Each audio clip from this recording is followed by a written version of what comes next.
Hoje a gente está aqui num grande cliente, um grande parceiro que é a MetLife, para fazer um lançamento, uma ativação presencial, falando sobre benefício visão.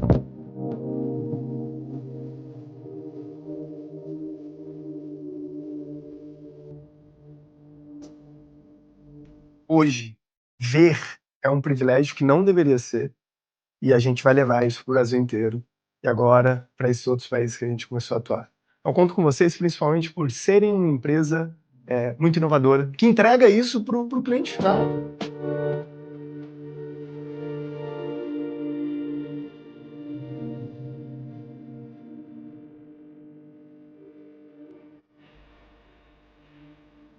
Mas o que me chama mais a atenção é essa oportunidade que a gente tem de que, além de oferecer para o público, né, para a sociedade, como empresa, como organização, a gente oferecer para dentro de casa.